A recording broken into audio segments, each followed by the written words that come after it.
li ñu bëgg a waxtaane ci mbirum Ousmane Sonko ñu waxtaane ko Ousmane Sonko moomu dama wax ne man dama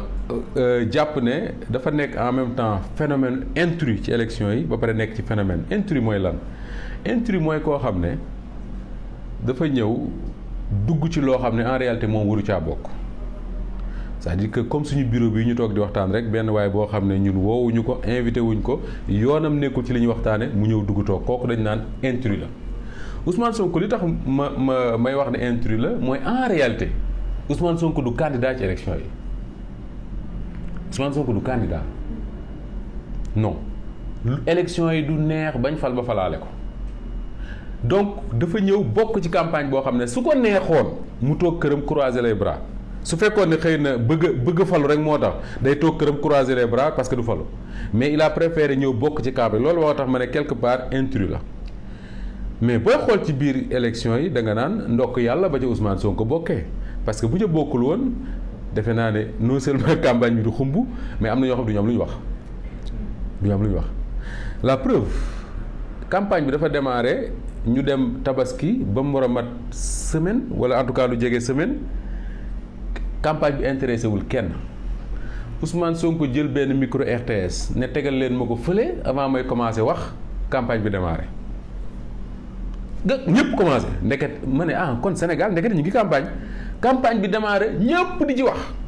te micro RTS boobu wax naa ko bërki dem alaa xajoon naa ko waxaat tey ñu bari dañoo jàpp ne c'est un fait banal jurul ñu ci taxaw mais dafa jër a taxaw parce que Ousmane Sonko dafa réussir benn affaire mooy reposer un débat boo xam ne sénégalais dañoo demoon ba yaakaar ne c'est quelque chose de normal dans une démocratie que nga mën a toog lu mat 10 ans faatu doo gis benn leader opposition bu wax ci RTS bi nga xam ne yow da ngay cotiser Moustapha di cotiser Diène di cotiser suñuy njaboot di cotiser Ousmane Sonko di cotiser Khalifa Sall di cotiser pour que RTS mën a nekk li mu nekk. yaa ngi dégg bu leen dee tabaxal tey ay tuuru xaw ma ñaata étage sa xaalis a nga ca ci lu leer laa la wax sa xaalis ma nga ca xaalis Ousmane Sonko ma nga ca est-ce que kon mën nga comprendre média wu service public bu toll noonu ci Sénégal fi mu toll ci démocratie ñu ne toog nañ lu mat fukki at bépp leader opposition boo xam ne wax nga fa rek da ngaa fay. c'est clair xam nga fay mooy lan mooy campagne rek nga fa am droit wax te campagne avant nga fay wax da ngay joxe caution faye ngoog boo joxe caution RTS du tax ñu jël la de il faut nga wuti parrainage boo wutee parrainage dem conseil constitutionnel validé ne Fatou candidat la RTS doog lay mën a jël. vous pensez que c'est normal ci démocratie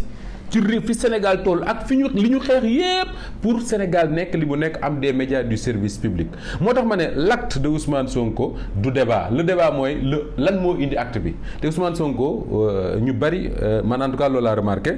da ngay yaakaar ne day def dara nga yaakaar ne moom réfléchir ci wala ay caaxaan la ko jàppe alors que lu ñor la ci moom te bu ko defee pare débat bi muy jur moo lay wan ne li muy wax lu ko intéressé la donc li am solo te am solo mooy man à chaque fois may wax ci loolu lay insister mooy il faut faire la différence entre l'institution RTS ak les journalistes professionnels yi nga xam ne ñoom ñoo fa nekk di fa liggéey parce que c'est des professionnels yoo xam ne soo leen indi woon fii ci Walfadjri ñu def fi lu ëpp fuuf li fi Moustapha Diop di def wala Pierre Edouard wala feneen ak keneen ak keneen c'est clair le débat n'est pas à ce niveau-là te les travailleurs de la RTS ñoom ñoo la gën a xam ne débat bi nekkul ci ñoom mais dafa nekk ci institution RTS ak l'autorité politique bi nga xam ne moom mooy tànn kañ fa teg muy Racine Talla man c'est quelqu'un que je connais très bien parce que dama liggéey ak moom ci benn entreprise man bi may nekk Populaire nekkoon chef des desks politique et économie du Populaire Racine Talla moo doon directeur général bu 7FM on était dans le même groupe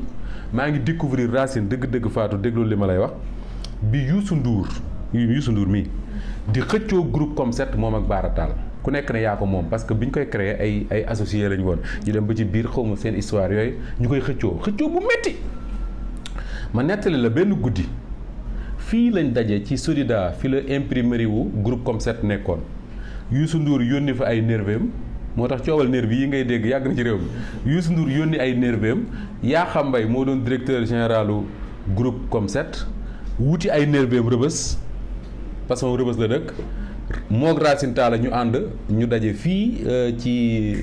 Sodida xeex bu metti pour xam kan moo war a jël imprimerie bi guddi 3 heures du matin. man mi maa nga fa woon parce que boobu maa ngi liggéey journal comme journal populaire ne groupe comme 7 moo ko am man foofu laa découvrir dëgg-dëgg Racine Talla muy un grand professionnel ku ñeme nag am fit parce que Racine lu tuuti la mais ni ponkali Youssou Ndour yi ngand yëpp daw leen moo yaa xam sama kanam li ma lay wax ni dama ko fekkee du lu ma parfois da ngay wax ay nit les gens mais loo fekke la lu ma fekke gis nga Racine moomu ma nett la beneen xeex nañ imprimerie moom ak Yakham Mbaye ak Youssou Ndour ak les gorilles de Youssou Ndour fii Solida gi soo demoon laaj waa populaire ñu nett la ko léegi li ma lay wax nii bi Youssou Ndour xëccoo ak ñoom Racine Talla ak ñoom Yakham Mbaye ñoom baarataal moo leen fa tegoon bi ñu xëccoo ba Youssou Ndour xam ne mënatul contrôler groupe bi mënatu ci dara ci la génne wayam boobu xam nga way porte presse way Youssou Ndour boobu tudd porte presse ñun ñii la ko wayaloon ci way boobu lañu doon waxe ne pour wax ñu ne ñun duñ ay vrai journaliste mu ne picc mi ci ndóbin yaay ramatu da cay naawandoo donc mais na ñun ay nee na journalistes yi ñooy picc yi vrai ndóbin yi mooy journaliste dëgg yi mais ñun ay ramatu lañ dañ ciy naawandoo donc xam nga way bi porte presse Youssou Ndour ko way ñun ñii la ko wayaloon lu leer laa la wax boobu ñoo ko sonal ba mu way ko mais pour en revenir au débat sérieux que nous sommes en train de faire mooy dama doon wax ne Racine Talla boobu c'est un vrai professionnel mais fa mu nekk nañu ko tëggee nañu ko jiitee mënu ci dara lu dul def li nga xam ne moom la autorité politique bi bëgg autorité politique bi kay mooy kan mooy Macky Sall parce que Macky Sall rek moom laa gis mu jël un DG de la RTS boo xam ne militant la bokk ci direction bu partem nekk maire ci dëkk bi mu jox ko RTS mu koy jiite xam nga ñi ngi wax naan opposition bi du ñu wax fële du ñu wax comment ça s'appelle du ñu wax RTS mais boo seetloo leen démb rek am na sama benn naataango bu baax bu nekk RTS bu ma woo di ma ko fàttali mu ne ma c'est vrai yéen a ngi wax opposition bi mais APR ci boppam biir APR am na tendance yoo xam ne may ñu leen ñuy wax RTS biir APR ma jox la exemple Aminata Touré mii di défendre RTS ba keroog bi Ousmane Sonko dindee seen micro bi mu changé profil am ci page Facebook am def ci micro RTS et tout Aminata Touré mais am na ay temps moom ak Macky Sall seen relation neexootul Aminata Touré du jàll RTS Aminata Touré mi te boobu mooy président conseil économique social environnemental du jàll RTS ak yeneen yoo xam ne sax su ma ko raconté woon ñu ne ma ku nekk RTS moo ma ko wax mais yu gën a grave yoo xam ne def nañ ko Aminata Touré foofu ci RTS donc moom Aminata Touré li Ousmane Sonko def moom dafa bokk ci ñi mu ko defal loolu mooy li leer mais booy dégg Sénégal ak ni muy doxee tu as l'impression que ni li Ousmane Sonko def c'est c'est-à-dire que parfois dama naan ñun est-ce que à commencer par man ak ñi ma ko sañ a wax est-ce que parfois du ñu am un peu d'hypocrisie quoi c'est-à-dire que voilà mi ngi noonu mais Ousmane Sonko donc ma lay wax ne dama jàpp ne ci élection bii mënoon naa toog këram bañ cee bokk te li pouvoir bi bëggoon xëy na te Aminata Touré waxoon na ko bi ko Ousmane Sonko ne tata Mimi doo campagne mu ne ko yow tamit tonton Ousmane doo campagne mais ñoom ñaar ñëpp finalement ñu ngi campagne à la seule différence que ne Aminata Touré day campagne pour être élu Ousmane Sonko day campagne pour fal ay nit te boo xoolee Fatou campagne bi ni muy demee ngay seetaan la campagne de Yewwi Askan Wi da ngay xam ne Ousmane Sonko mi wax dëgg yàlla nañ ko nangul rek li ko yàlla def parce que day tax mu yomb ci ñun ñëpp benn waaye nee na ma Macky Sall bu muusoon te bëgg régler problème Ousmane Sonko da koy bàyyi ak yàlla